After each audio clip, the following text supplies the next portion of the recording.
بسم اللہ الرحمن الرحیم۔ سورہ آل عمران کا رکوع نمبر 19 اور چوتھے پارے کا رکوع نمبر 10۔ حسب معمول سب سے پہلے اس رکوع کا لفظی ترجمہ مختصر گرامر کے ساتھ، پھر اس کی انشاءاللہ تفسیر اور جو چند علمی نکات جو ہمیں نمایاں نکات ملتے ہیں وہ میں نمبر وار انشاءاللہ بیان کروں گا۔ اعوذ باللہ من الشیطان الرجیم، بسم اللہ الرحمن الرحیم۔ لقد سمع اللہ قول الذین قالوا، لقد تحقیق سمع اللہ سن لیا اللہ نے، قول الذین قالوا ان لوگوں کا قول، قالوا جنہوں نے کہا، کیا کہا؟ ان اللہ فقیر، اللہ تعالیٰ فقیر ہے معاذ اللہ، ونحن اغنیاء اور نحن ہم کیا ہیں؟ اغنیاء مالدار ہیں، غنی اس کی جمع اغنیاء۔ سنکتب ما قالوا، سا کا معنی عن قریب، نکتب کتب یکتب لکھنا، اللہ فرماتے ہیں ہم لکھیں گے ما قالوا وہ چیز جو انہوں نے کہی ہے، جو جملہ انہوں نے اپنی زبان سے کہا، ہم سنکتب بس ابھی لکھا ہم نے اس کو۔ وقتلہم الانبیاء اور ان کا قتل کرنا پیغمبروں کو، بغیر حق ناحق، یعنی دونوں چیزیں ہم نے لکھ لی ہیں۔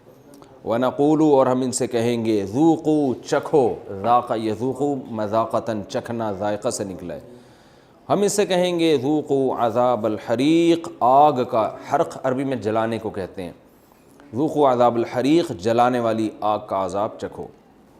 ذَلِكَ بِمَا قَدَّمَتْ أَيْدِيكُمْ یہ جو کچھ عذاب ہے، بیما اس وجہ سے ہے، قدمت ایدیکم ان اعمال کی وجہ سے، قدمت ایدیکم جو تمہارے ہاتھوں نے آگے بھیجے، وَأَنَّ اللَّهَ اور اس وجہ سے بھی، لَيْسَ بِظَلَّامٍ لِّلْعَبِيدِ اللہ ظلام نہیں ہے، عبید عابد کی جمع، عابد غلام کو کہتے ہیں، عبد غلام کو کہتے ہیں، عبید اس کی جمع۔ اللہ اپنے بندوں یعنی اپنے غلاموں مطلب انسان، بظلام اللہ ان کے ساتھ ظالم نہیں ہے۔ الذین قالوا یہ وہ لوگ ہیں جنہوں نے کہا، ان اللہ عہد الینا کہ بے شک اللہ تعالیٰ نے عہد الینا ہم سے معاہدہ لیا ہے۔ عہد یعہد، عہدن کا معنی ایگریمنٹ لینا، اللہ نے ہم سے ایک ایگریمنٹ کیا ہے۔ کیا ایگریمنٹ ہے؟ اللہ نؤمن، اللہ اصل میں تھا ان لا، ان اس بات کا ایگریمنٹ کہ لا نؤمن لرسول کہ ہم کسی رسول پر ایمان نہیں لے کر آئیں گے، حتی یأتینا بقربان یہاں تک کہ وہ ایک قربانی لے کر نہ آ جائے۔ اتا یاتی لانا، قربان قربانی، ایسی قربانی تأکلوہ النار، قربان اصل میں تقرب کی چیز کو یہاں کہا جا رہا ہے، ہر وہ چیز جس سے اللہ کا قرب حاصل کیا جا سکے، اس سے خالصتاً یہ جانور کی قربانی مراد نہیں ہے، ایسی چیز لے کر آئے قرب کی، تأکلوہ النار جسے آگ کھائے۔ قل اے نبی آپ ان سے کہہ دیجئے، قد جاءکم رسل من قبلی تحقیق تمہارے پاس آ چکے ہیں رسول، بہت سارے رسول، من قبلی مجھ سے پہلے، بالبینات واضح دلائل کے ساتھ، وبالذی اور اس چیز کے ساتھ بھی، قلتم جو تم نے کہی ہے، فلیما قتلتموہم، لیما کا معنی کیوں، فلیما تو پھر کیوں، قتلتموہم تم نے ان کو قتل کیا، ان کنتم صادقین اگر تم اپنے دعوے میں سچے ہو۔ فَإِن پس اگر، کذبوک، کذب یکذب، سبح یسبح کی طرح جھٹلانا، پس اگر یہ اس کے بعد بھی کذبوک آپ کو جھٹلائیں، فقد تو تحقیق، کذب رسل من قبلک جھٹلائے گئے ہیں رسول آپ سے پہلے بھی، جاؤ بالبینات وہ رسول لائے تھے واضح دلائل، والزبر اور صحیفے، زبر صحیفوں کو کہا جاتا ہے جو ٹکڑوں پہ جو اللہ کی آیات لکھی ہوئی ہوتی ہیں، والکتاب المنیر اور روشن کتابیں، انارا نور سے نکلا ہے، نور روشنی کو کہتے ہیں، منیر روشنی دینے والی کتابیں۔ کل نفس ذائقۃ الموت ہر نفس موت کا ذائقہ چکھنے والا ہے، ذائق اس میں فاعل ہے، جیسے قاتل قتل کرنے والا، قاتلۃ قتل کرنے والی، اور ضارب مارنے والا، ضاربۃ مارنے والی، تو ذائق چکھنے والا، ذائقۃ چکھنے والی، تو نفس کا لفظ عربی میں مؤنث ہے، اس لیے اس کے لیے جو اس میں فاعل استعمال ہوا ہے ذائقہ استعمال ہوا ہے۔ کل نفس ہر نفس ذائقۃ الموت موت کا ذائقہ چکھنے والا ہے، وَإِنَّمَا تُوَفَّوْنَ أُجُورَكُمْ اور بے شک توفونا تم دیے جاؤ گے پورا پورا، اجورکم اپنا اجر، اپنا بدلہ، یوم القیامہ قیامت کے دن۔ فمن پس جو شخص، زحزح زحزح یزحزح زحزحتن دور کرنا، زحزح دور کیا جانا پیسو وائس ہے، فمن زحزح عن النار پس جس شخص کو دور کر لیا گیا آگ سے، وادخل الجنت اور داخل کر دیا گیا اس کو جنت میں، فقد فاز تو تحقیق وہ کامیاب ہو گیا۔ فاز یفوزو اصل میں تھا فواز یفوزو، نصر ینصرو کی طرح پڑھا جاتا ہے، فاز یفوزو کامیابی کو کہتے ہیں فوز۔ وما الحیات الدنیا اور نہیں ہے دنیاوی زندگی، الا متاع الغرور مگر دھوکے کا گھر۔ غرور دھوکے کو کہتے ہیں، متاع سامان، دھوکے کا سامان ہے تھوڑا بہت، وہ بھی دھوکے کا ہے۔ لَتُبْلَوُنَّ بلا یبلو بلاءً آزمانا، اصل میں تھا بلا و یبلوو، آزمائش کو کہتے ہیں۔ لَتُبْلَوُ تم آزمائے جاؤ گے پیسو وائس ہے، اور لَتُبْلَوُنَّ یہ تاکید کا صیغہ ہو گیا، لام بھی شروع میں تاکید کا، تم ضرور بالضرور آزمائے جاؤ گے، فی اموالکم اپنے مالوں میں بھی، وانفسکم اور اپنی جانوں میں بھی، وَلَتَسْمَعُنَّ سمع یسمع سننا اور تم ضرور بالضرور سنو گے، من الذین ان لوگوں سے، اوتوا الکتاب من قبلکم جن کو تم سے پہلے کتاب دی گئی ہے ان سے سنو گے، وَمِنَ الَّذِينَ أَشْرَكُوا اور ان لوگوں سے بھی، الَّذِينَ أَشْرَكُوا جو شرک کرتے ہیں، یعنی مشرکین عام مشرکین۔ کیا سنو گے؟ اذًا کثیرا تکلیف، کثیرا بہت زیادہ، اذا میل کچیل کو بھی، گندگی کو بھی، تکلیف کو، ہر چیز اس طرح کے معنی میں استعمال ہوتا ہے، ان سب سے تم تکلیف کی باتیں سنو گے۔ وَإِن تَصْبِرُوا اور اگر تم صبر کرو، وَتَتَّقُوا اور تقوی اختیار کرو، فَإِنَّ ذَلِكَ تو بے شک یہ کام، من عزم الامور امور کے عزم میں سے ہے، امور کے یعنی من الامور العازمہ بلند امور میں سے ہے، حوصلے کی، اس کا بام محاورہ ترجمہ کیا جاتا ہے، عزم امور کہتے ہیں حوصلے کی بات ہے، یہ ہمت کی بات ہے یہ۔ وَإِذْ أَخَذَ اللَّهُ مِيثَاقَ الَّذِينَ أُوتُوا الْكِتَابَ وَإِذْ اور اس وقت کو بھی یاد کرو، وہ وقت بھی یاد کرنے کے قابل ہے، اخذ اللہ جب اللہ نے لیا، میثاق الذین ان لوگوں سے مضبوط عہد، میثاق کہتے ہیں مضبوط وعدے کو، ان لوگوں سے مضبوط وعدہ لیا، کن لوگوں سے؟ اوت الکتاب جن کو کتاب دی گئی ہے، یعنی یہود و نصارہ۔ کیا مضبوط وعدہ لیا گیا؟ لَتُبَيِّنُنَّهُ لِلنَّاسِ لام تاکید کے لیے، تُبَيِّنُ سبح یسبح تسبیحا، بینا یبین تبییناً کھول کھول کے بیان کرنا، یہ نون تاکید کے لیے لگا ہے، لَتُبَيِّنُنَّهُ تم ضرور بالضرور کھول کھول کے بیان کرو گے، اس کتاب کو، للناس لوگوں کے لیے۔ یہود و نصارہ سے اللہ نے ایگریمنٹ کیا تھا کہ کتاب کو لوگوں کے سامنے کھول کھول کے بیان کرو گے، وَلَا تَكْتُمُونَهُ اور اس کتاب کو تم چھپاؤ گے نہیں، یعنی اس کے مضامین کو۔ فَنَبَذُوهُ فا کا معنی تو، نبذ ينبذ پھینک دینا، نبذوہ انہوں نے کتاب کو پھینک دیا، وراء ظہورہم اپنی پشتوں کے پیچھے، بالکل اگنور کر دیا، یہ کنایا ہے نظر انداز کرنے سے، ظہر کہتے ہیں پشت کو، ظہور اس کی جمع، اپنی پشتوں کے پیچھے اللہ کی کتاب کو پھینک دیا۔ واشتروا بہ اور خرید لیا، بہ اس کتاب کے بدلے میں، یعنی اس کے مضامین کے بدلے میں، حق کے بدلے میں، کیا خرید لیا؟ ثمنا قلیلا تھوڑے سے چند ٹکے، ثمن کہتے ہیں مبیع، یعنی جو چیز آپ خریدتے ہیں، جس چیز سے آپ وہ چیز خریدتے ہیں، تو پیسوں سے خریدتے ہیں نا کوئی بھی چیز، تو انہوں نے کتاب اللہ دے کے تھوڑے سے پیسے لے لیے اس کے بدلے میں۔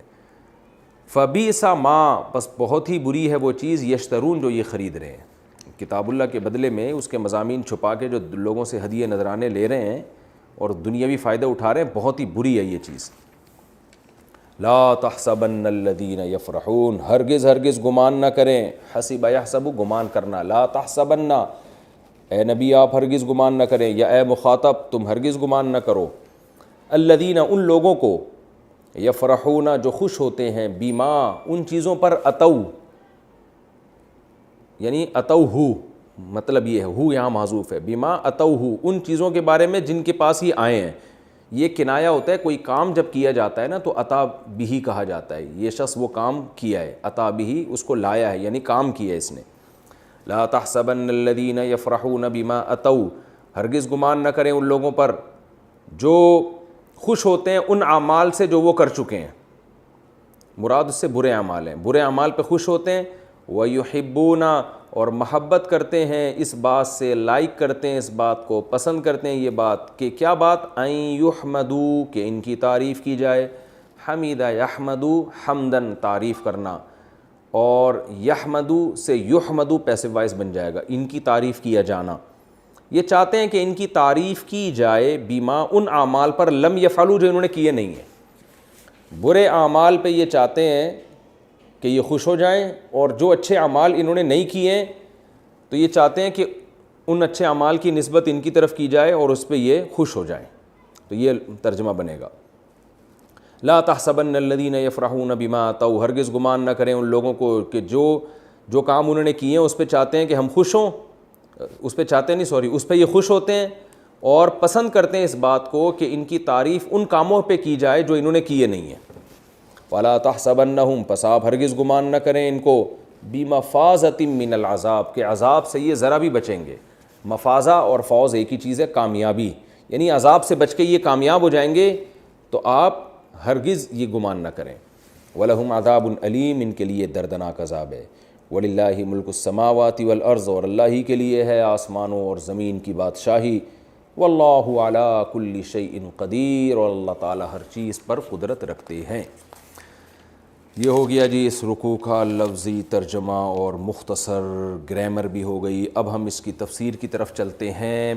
غزوہ احد کو بہت تفصیل سے بیان کیا گیا ہے۔ جہاد میں سخاوت کی ضرورت ہوتی ہے، اہل ایمان دل کھول کے مال خرچ کریں، پھر جو شہداء ہیں، بیوگان ہیں، یتیم ہیں، ان پہ خرچ کریں، اور ویسے بھی اسلام نے خرچ کرنے کی بے انتہا فضیلت بیان کی ہے، جہاد سے ہٹ کر بھی، کہ یتیموں پہ، رشتہ داروں پہ خرچ کیا جائے۔ تو یہود جب یہ سنتے تھے، نماز تو یہود میں بھی ہے، جب بار بار یہ سنتے تھے کہ اللہ حکم دیتا ہے کہ خرچ کرو خرچ کرو، اور نبی کے زبان سے بھی سنتے تھے، تو یہود نے پھر اس طرح کی باتیں شروع کر دیں کہ اللہ کو ہمارے پیسوں کی کیا ضرورت ہے جو بار بار ہمیں خرچ کرنے کا حکم دیتا ہے۔ یعنی ازراہ تمسخر کہنے لگے کہ اللہ معاذ اللہ فقیر ہے، معاذ اللہ، اور ہم پیسے والے ہیں، اللہ ہم سے بار بار پیسے مانگتا رہتا ہے کہ پیسے دو پیسے دو۔ تو ایک مذاق کیا تھا انہوں نے، کیونکہ ان میں بخل ہے، کنجوسی ہے، تو یہ بات مذاق میں بھی ٹھیک نہیں ہے۔ اللہ کو غضب آیا، اللہ نے آیات نازل کیں، لقد سمع اللہ، تحقیق سن لی ہے اللہ نے، قول الذین قالوا، ان لوگوں کی بات جو یہ کہتے ہیں، ان اللہ فقیر، اللہ فقیر ہے، ونحن اغنیاء، اور ہم مالدار ہیں، یعنی کہ اللہ ہم سے اس لیے پیسے مانگتا ہے گویا اللہ فقیر ہے۔ اللہ فرماتے ہیں سنکتب ما قالوا، ہم لکھ رہے ہیں، یہ جو ہے نا عن قریب لکھیں گے، اس کا بعض دفعہ عن قریب بمعنی یہ ہوتا ہے کہ ابھی یہ کام کر رہے ہیں ہم، جیسے لوگ کسی کو ایک کام کرنے والے ہوتے ہیں نا، بس وہ کہتے ہیں I am going to do this, بس میں یہ کر رہا ہوں ابھی، تو مراد فیوچر نہیں ہوتا، مراد یہ ہوتا ہے بس ابھی کر رہا ہوں میں۔ اور جیسے اردو میں بھی کہتے ہیں کہ بس میں آنے والا ہوں اور میں یہ کام کرنے والا ہوں، تو مطلب یہ ہوتا ہے ابھی کر رہا ہوں میں۔ تو یہاں بھی سنکتب کا مطلب یہ نہیں کہ میں فیوچر میں کروں گا، مطلب ہم یہ لکھ رہے ہیں جو ان کا جملہ ہے، اور یہ اس پر ان کو سزا ملے گی، اس لیے ان کا گناہ لکھ رہے ہیں۔ اور اس کے علاوہ بھی جو انہوں نے جرائم کیے ہیں وہ بھی لکھ رہے ہیں۔ وہ جرائم کیا ہیں؟ وَقَتْلَهُمُ الْأَنْبِيَاءَ بِغَيْرِ حق، انہوں نے جو پیغمبروں کو ناحق قتل کیا وہ بھی ہم نے لکھا ہے۔ وَنَقُولُ، اور ہم ان سے کہیں گے قیامت کے دن، ذُوقُوا عَذَابَ الْحَرِيقِ، آگ کا عذاب چکھو تم، اور ہم کہیں گے ذَلِكَ بِمَا قَدَّمَتْ أَيْدِيكُمْ، یہ عذاب ان اعمال کی وجہ سے جو تم نے کیے ہیں۔ وَأَنَّ اللَّهَ لَيْسَ بِظَلَّامٍ لِّلْعَبِيدِ، اور اللہ اپنے بندوں کے ساتھ ظلم نہیں کرتا، یہ تمہاری بدعمالیوں کا ہی نتیجہ ہے۔ الذین قالوا، یہ وہ بدبخت لوگ ہیں جو یہ کہتے ہیں، یہود یہ بھی کہا کرتے تھے، بعض یہود، سارے نہیں، پچھلی امتوں میں ایسا بھی ہوا ہے کہ بعض پیغمبروں کا یہ معجزہ ہوا کہ انہوں نے کوئی قربانی کا جانور یا ویسے ہی اللہ کے قرب کے لیے کوئی چیز رکھی، صدقہ کی، اور آسمان سے آگ آتی تھی اس کو کھا جاتی تھی۔ ایسا ہوا ہے پچھلی امتوں میں، بعض پیغمبروں کے ساتھ ہوا۔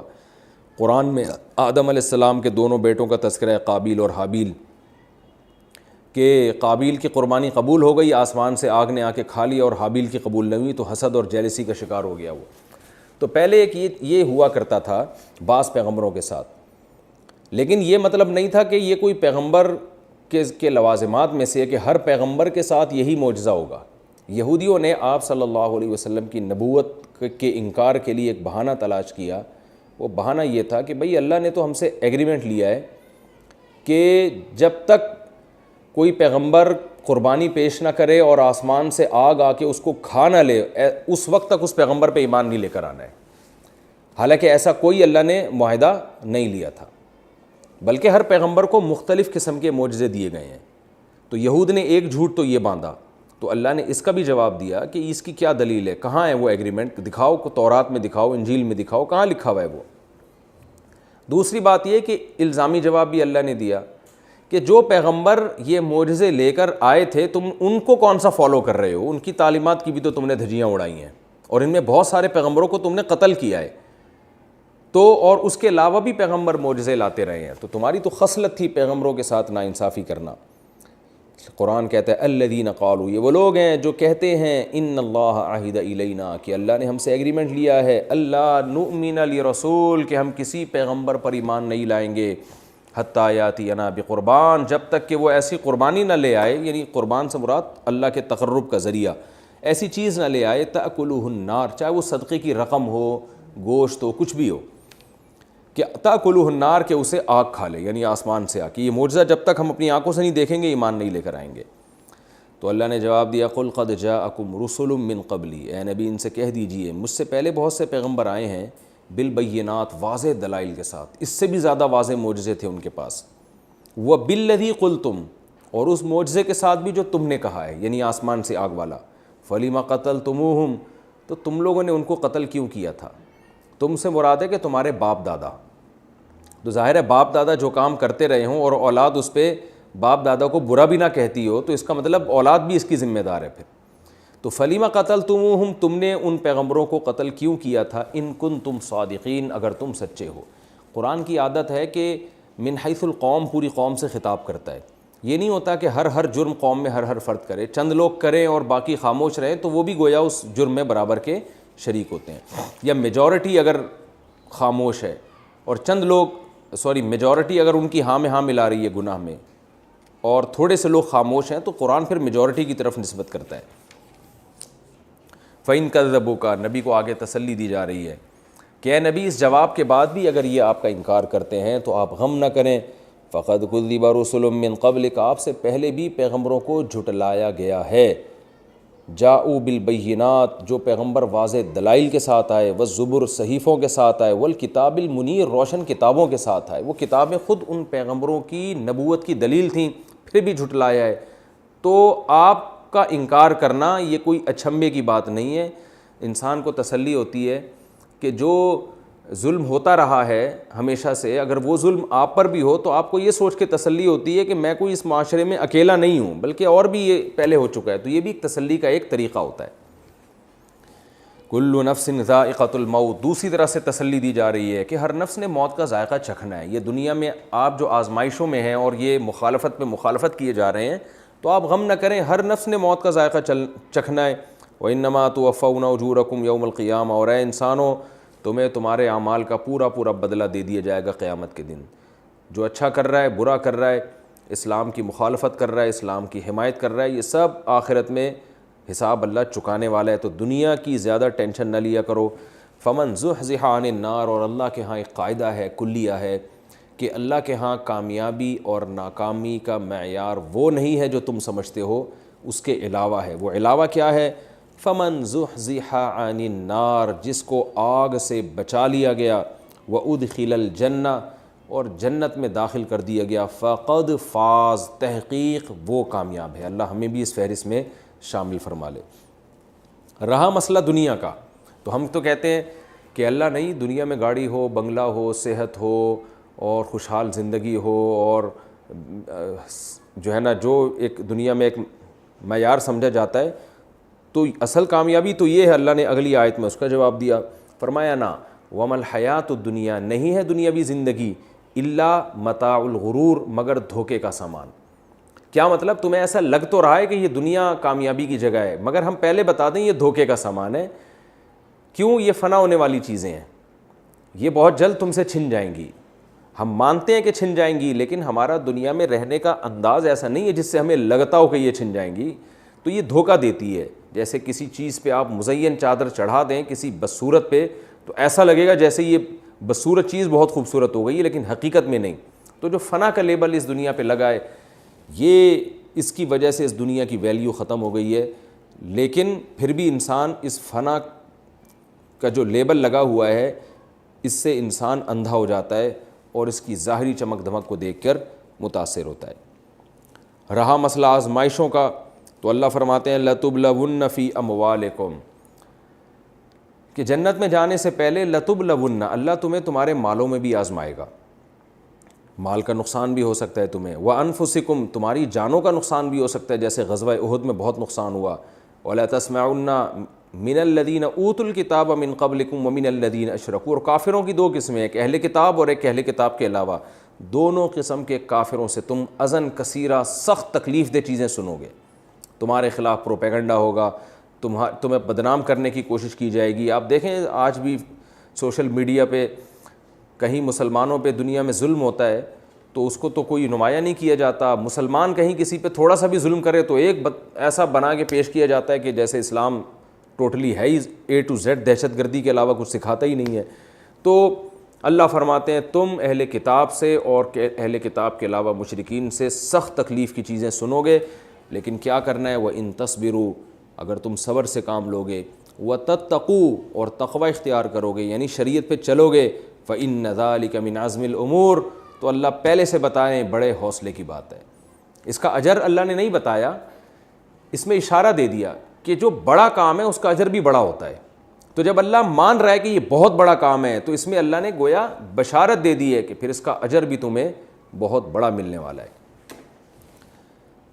آگے اللہ پھر ان اہل کتاب کے بارے میں ان کو نمایاں کرتے ہیں کہ یہ جو آج اسلام پر اتنے اعتراضات کر رہے ہیں اور نبی صلی اللہ علیہ وسلم پر بھی اعتراضات کر رہے ہیں اور آپ کی نبوت میں بھی خامیاں تلاش کر رہے ہیں اپنے خیال کے مطابق اور خام خواہ کی باتیں کر رہے ہیں کہ ہم سے اللہ نے یہ عہد لیا تھا، تو اصل میں ان کو تو اللہ نے پہلے وارث بنایا تھا زمین کا. ان کو تو اللہ نے اسلام مسلمانوں سے پہلے کتابیں دی تھیں اور ان سے اللہ نے پہلے سے ایگریمنٹ لیے تھے کہ تم کتاب کے احکام کو ان کے علماء لوگوں کے سامنے کھول کھول کے بیان کریں گے. انہوں نے اس میں خیانتیں کی ہیں.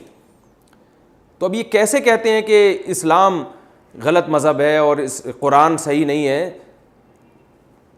یعنی تمہاری خامیوں کی وجہ سے تو اللہ نئے پیغمبر کو لے کر آئے اور نئی کتاب نازل کی ہے. تم اگر سیدھے راستے پہ چلتے رہتے تو اللہ کیوں یہ کام کرتا؟ تو نہ خود سیدھے راستے پہ چلے ہیں اور اگر اہل قرآن سیدھے راستے پہ چل رہے ہیں تو ان کو بھی روک رہے ہیں. تو اللہ نے ان کی شانات کو بیان کیا، فرمایا اس وقت کو یاد کرو جب اللہ نے اہل کتاب سے مضبوط معاہدہ لیا تھا. وہ مضبوط معاہدہ تورات میں ہی موجود تھا اور آج بھی کہتے ہیں موجود ہے.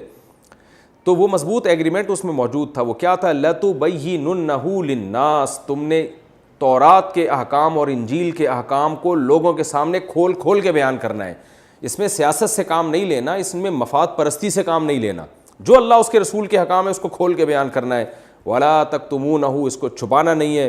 لیکن قرآن کہتا ہے تھوڑا بہت خیانت نہیں کی، تھوڑی بہت خیانت نہیں کی، بلکہ فَنَبَذُوهُ وَرَاءَ ظُهُورِهِمْ، انہوں نے تو تورات اور انجیل کو اپنی پشتوں کے پیچھے پھینک دیا. یہ مطلب بھی ہو سکتا ہے اور یہ بھی ہو سکتا ہے کہ اللہ سے کیے ہوئے معاہدے کو اپنی پشت کے پیچھے پھینک دیا، یعنی اس کو تو بالکل ہی نظر انداز کر دیا. وَاشْتَرَوْا بِهِ ثَمَنًا قَلِيلًا، اور اس ایگریمنٹ کے بدلے یا ان تورات اور انجیل کے بدلے چند ٹکے خرید لیے انہوں نے. وہ چند ٹکے کیا ہوتے ہیں کہ پبلک کو خوش کرنے کے لیے پبلک کی مرضی کی آیتیں ان کو سنائیں، اور جو آیتیں جن کے بارے میں یہ خیال تھا کہ لبرل ٹائپ کے لوگ تورات اور انجیل سے دور ہو جائیں گے، ہماری دکانیں بند ہو جائیں گی، ہماری چودراہٹ ختم ہونے کا خطرہ ہے، وہ آیتیں انہوں نے بیان کرنا چھوڑ دیں. تو آیتوں کو چھپا کر مقصد کیا تھا؟ لوگوں سے ہدیے اور لوگوں سے نذرانے لینا. وہ چاہے اربوں کھربوں روپے کی رقم ہو، لیکن قرآن اس کو کیا کہہ رہا ہے؟ ثمناً قلیلا. خوب یاد رکھیں، قرآن جب ثمناً قلیلا کہتا ہے تو اس کا مطلب یہ نہیں ہوتا کہ تھوڑے سے پیسے، مطلب یہ ہوتا ہے کہ چاہے وہ بہت زیادہ ہی کیوں نہ ہو لیکن اللہ کی آیات کے مقابلے میں یہ بہت تھوڑے تھے. یعنی اللہ تو ان کو جنت دے رہا تھا اگر قرآن کو، اگر یہ تورات کو انجیل کو کھول کھول کے بیان کرتے، اللہ تو اس کے بدلے میں ان کو جنت دے رہا تھا. اور انہوں نے کیا کیا؟ چند ٹکوں کے بدلے میں جو ہے وہ اللہ کی آیات کو بیچ ڈالا. تو چند ٹکوں سے مراد چند ٹکے نہیں، کروڑوں خربوں روپے بھی ہو سکتے ہیں، بنگلے بھی ہو سکتے ہیں، گاڑیاں بھی ہو سکتی ہیں. فرمایا فبئس ما یشترون، کتنی ہی بری ہے وہ چیز جو یہ لوگ خرید رہے تھے، اللہ کی آیات کو بیچ رہے تھے یہ. لا تحسبن الذین یفرحون بما اتوا، کیونکہ یہود تھے مذہبی لیڈر، اور مذہبی لیڈر جتنے بھی ہوتے ہیں ان کو تو عزت ہی ان کے عمل کی وجہ سے ہوتی ہے. تو یہود علماء کام برے کر رہے تھے. اکلہم السحت، قرآن کہہ رہا ہے ناجائز مال لوگوں کا کھایا کرتے تھے، تحریف کیا کرتے تھے، برے اعمال کرتے تھے، اور اس پہ بجائے ندامت کے خوش ہوتے تھے وہ. اور جو اچھے کام ان کو کرنے چاہیے وہ کرتے نہیں تھے، لیکن چاہتے تھے کہ ان اچھے کاموں کی نسبت ان کی طرف ہو، یعنی لوگ کہیں کہ انہوں نے یہ کام کیے. جیسے بعض دفعہ ایک آدمی یعنی کسی اور نے اچھا کام کر دیا ہوتا ہے جو آپ کے کرنے کا ہوتا ہے، لیکن آپ چاہتے ہیں کہ تعریفیں میری ہوں. تو یہ دونوں برائیاں اللہ کو بہت ناپسند ہیں. قرآن کہتا ہے کہ وہ لوگ لا تحسبن الذین یفرحون بما اتوا، ہرگز نہ سمجھیں آپ ان لوگوں کو، کیا نہ سمجھیں، بمفازۃ من العذاب، کہ یہ عذاب سے بچ جائیں گے. ہرگز نہ سمجھیں ان لوگوں کے بارے میں جن میں یہ دو برائیاں ہوں. پہلی برائی یفرحون بما اتوا، جو کر رہے ہیں نا، جو برائیاں، جو حرکتیں کر رہے ہیں اس پہ خوش ہو رہے ہیں بجائے نادم ہونے کے. وَيُحِبُّونَ أَن يُحْمَدُوا بِمَا لَمْ يَفْعَلُوا، اور جو کام انہوں نے کیے نہیں ہیں یہ چاہتے ہیں کہ اس پر ان کی تعریفیں کی جائیں. جیسے آپ نے آج بھی معاشرے میں دیکھے ہوں گے، کام کسی اور نے کیا ہوتا ہے، ٹانگ بیچ میں کوئی اور اڑا رہا ہوتا ہے، نمبر کوئی اور بنا رہا ہوتا ہے. تو اللہ فرماتے ہیں جن لوگوں میں یہ دو برائیاں ہیں فَلَا تَحْسَبَنَّهُمْ بِمَفَازَةٍ مِّنَ الْعَذَابِ، آپ ہرگز نہ سمجھیں کہ یہ عذاب سے بچ جائیں گے. تو یہ دیکھیں قاعدہ کلیہ ہے، یہ ایسا نہیں کہ یہود کے ساتھ خاص ہے. جس قوم میں بھی یہ دو برائیاں ہوں گی، جن فردوں میں بھی یہ دو برائیاں ہوں گی، ان کو بھی یہ دھمکی ہے. کام برے کر کے خوش ہونا اور اچھا کام نہ کرنا، لیکن چاہت یہ ہونا کہ دوسرے کے اچھے کام کی نسبت آپ کی طرف ہو جائے. کام وہ کر رہا ہے اور چوڑے آپ ہو رہے ہیں، نمبر آپ بنا رہے ہیں. تو اللہ کو یہ خصلت سے بہت نفرت ہے. قرآن کہہ رہا ہے کہ ان کے بارے میں آپ یہ ہرگز نہ سمجھیں کہ یہ عذاب سے بچ جائیں گے. اور نبی کے دور میں یہ کام یہود کیا کرتے تھے، ان کے علماء جو باطل پرست تھے، باطل کی طرف لوگوں کو دعوت دے رہے تھے.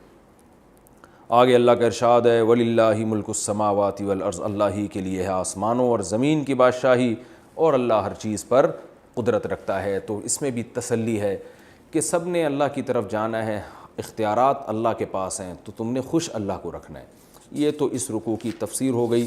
اب انشاءاللہ اس میں جو علمی نکات ہمیں ملتے ہیں میں مختصراً ان کو آپ کے سامنے بیان کرتا ہوں. پہلی بات تو ہمیں یہ پتہ چلی کہ یہودیوں سے یہ کہا گیا، یعنی اسلام کی یہ دعوت سب کے لیے کہ سخاوت اللہ کو پسند ہے، تو اس پہ یہود کے طعنے. آج بھی لبرل لوگ اس طرح کے طعنے دیتے ہیں کہ ہم روزے کیوں رکھیں، اللہ کو ہمیں بھوکا رکھ کے کیا ملے گا، اللہ کیا خوش ہوتا ہے ہمیں بھوکا رکھنے سے. یہ فضول قسم کی باتیں آج بھی لبرل لوگ کر رہے ہوتے ہیں. جیسے یہودی کہتے تھے کہ اللہ کیا فقیر ہے، اللہ کو کیا پیسوں کی ضرورت ہے، ہر وقت پیسے مانگتا رہتا ہے. تو یہ شریعت کا ایک قسم کا مذاق ہے. علماء کہتے ہیں کہ آپ شریعت پر عمل نہ کریں، اس سے آپ کافر نہیں ہوتے، لیکن اگر آپ شریعت کے کسی حکم کا مذاق اڑاتے ہیں، طنز کرتے ہیں، چاہے وہ اللہ پہ ہو یا نبی پہ ہو یا اسلام پہ ہو، کسی بھی طرح سے طنز ہوگا، تو یہ طنز سے انسان اسلام سے خارج ہو جاتا ہے، اور اس پر اللہ کا کو بہت زیادہ غضب آتا ہے. جیسے یہود نے کہا تھا کہ اللہ تعالیٰ فقیر ہے، معاذ اللہ، نخل کفر کفر نباشت. دوسری بات یہ کہ معجزے رسول اللہ صلی اللہ علیہ وسلم کے بہت ظاہر ہوئے، لیکن یہود کہتے تھے یہ والا معجزہ ہونا چاہیے، یہ والا. تو جیسے یہود موسیٰ علیہ السلام کی لاٹھی کو اللہ نے سانپ بنایا، لیکن ابراہیم علیہ السلام کے پاس تو ایسا کوئی معجزہ نہیں تھا کہ لاٹھی سانپ بن جایا کرتی، حالانکہ یہود پھر بھی حضرت ابراہیم پر ایمان رکھتے تھے. تو اس لیے علماء کہتے ہیں کہ جو شخص کسی چیز کا دعویٰ کرتا ہے اس کے ذمے دلیل پیش کرنا ہے، آپ کے مطلب کی دلیل پیش کرنا اس کے ذمے نہیں ہے کہ جو دلیل آپ مانگ رہے ہیں. آج اہل باطل ایسا کر رہے ہوتے ہیں کہ ہم نے ایک دعویٰ کیا ہے، جیسے میں نے ایک دعویٰ کیا فار ایگزامپل، اور میں نے اس پر دلیل پیش کر دی، تو آج بہت دفعہ دیکھا ہے وہ کہہ رہے ہیں یہ والی نہیں وہ والی دلیل چاہیے. تو مدعی جو دعویٰ کرتا ہے اس کے ذمے اس دعوے پر دلیل پیش کرنا ہوتا ہے، آپ کی مرضی کی دلیل پیش کرنا اس کے ذمے نہیں ہوتا. تو یہ بھی آج خوب سمجھ لیں کہ بہت سے اہل باطل یہ کہہ رہے ہوتے ہیں کہ ایک قادیانی سے میری بحث ہوئی، وہ کہہ رہا ہے مجھے خواب میں آیا، یہ نظر آیا، آپ کو کبھی خواب آیا کہ مرزا نبی نہیں ہے؟ میں نے کہا مجھے تو مرزا ہی الحمدللہ کبھی خواب میں نہیں آیا۔ تو وہ کہہ رہے نہیں مجھے خواب میں آیا۔ تو یہ خواب، یہ آپ کی مرضی کی دلیل ہے نا، ہمارے پاس دلیل موجود ہے کہ نبی صلی اللہ علیہ وسلم آخری نبی ہیں، لا نبی بعدی، آپ نے فرمایا میرے بعد کوئی نبی نہیں ہے، سرے سے ختم ہو گئی بات۔ تو اہل باطل کی یہ عادت ہوتی ہے، جیسے یہود کی عادت تھی، وہ کہہ رہے ہیں ہماری مرضی کا معجزہ ہمیں چاہیے، تو اس سے بھی ہمیں ہوشیار رہنے کی ضرورت ہے۔ نبی صلی اللہ علیہ وسلم کو جو تسلی دی گئی کہ اے نبی اگر یہ آپ کا انکار کریں تو پہلے پیغمبروں کا بھی انکار کیا گیا ہے، تو ہمیں بھی اس میں تسلی ہے کہ آپ اگر حق کی دعوت دے رہے ہیں اور لوگ آپ کی مخالفت کر رہے ہیں تو ہمیں تسلی رکھنی چاہیے۔ بھئی پیغمبر کی مخالفت کی گئی ہے، صحابہ کی مخالفت کی گئی ہے، تو ہم کس کھیت کی مولی ہیں؟ تو ایک دم غصے ہو جانا اور تکبر میں آ جانا یہ اللہ کو پسند نہیں ہے۔ اللہ کو عزم امور والے لوگ پسند ہے، بلند حوصلوں والے لوگ جو اپنے کام میں لگے رہیں۔ انہی آیتوں میں ہمیں کامیابی اور ناکامی کا اصل معیار بتایا گیا ہے۔ غیر مسلم کہتا ہے اچھی صحت، اچھی دولت، خوشحال زندگی، یہ لوگ کامیاب ہیں۔ قرآن کیا کہتا ہے؟ جس کو آگ سے بچا لیا اور جنت میں داخل کر دیا گیا، یہ لوگ کامیاب ہیں۔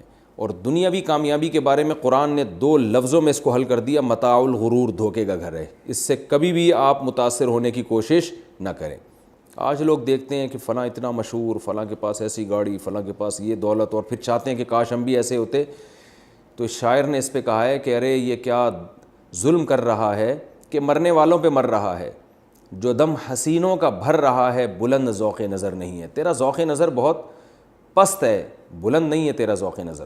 تو قرآن ہمیں یہ حقیقت بتاتا ہے کہ یہ چیزیں اللہ کی نعمتیں ضرور ہیں، دولت بھی، صحت بھی، تو بس نعمتیں، فخر کی چیزیں نہیں ہیں۔ یہ کوئی بہت زیادہ ان چیزوں کو فری کرانے کی ضرورت نہیں ہے، دل میں جگہ دینے کی ضرورت نہیں ہے، فنا ہونے والی چیزیں ہیں۔ قرآن کہہ رہا ہے وَمَا الْحَيَاةُ الدُّنْيَا إِلَّا مَتَاعُ الْغُرُورِ۔ لَتُبْلَوُنَّ فِي أَمْوَالِكُمْ وَأَنفُسِكُمْ، اس میں ہمیں سبق ملتا ہے بھائی آزمائشیں 3 طرح کی آتی ہیں، جان میں، مال میں، اور لوگوں کی طرف سے ذہنی اذیت۔ جان اور مال میں کیسے؟ جانوں کا ضیاع ہو سکتا ہے، آپ کے ریلیٹیوز مر سکتے ہیں، آپ کی صحت کو نقصان ہو سکتا ہے، آپ کی دولت میں، کاروبار میں کمی آ سکتی ہے۔ آج کسی کا پیسہ کم ہو جائے وہ سمجھتا ہے جیسے مجھ سے کوئی گناہ ہوا ہے، تو گناہ نہیں ہوا، یہ اللہ کی طرف سے آزمائش ہے۔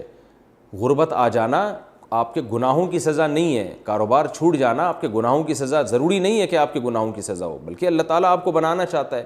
ہمیں اللہ سے پناہ مانگنی چاہیے آزمائشوں سے، دعا ہمیں یہی مانگنی چاہیے کہ اللہ ہم کمزور لوگ ہیں، تو ہمیں آزمائشیں نہ دے، ہمیں خوشحال زندگی دے، اور پھر ہمیں شکر کی توفیق دے کر ہمارے درجات بلند کر۔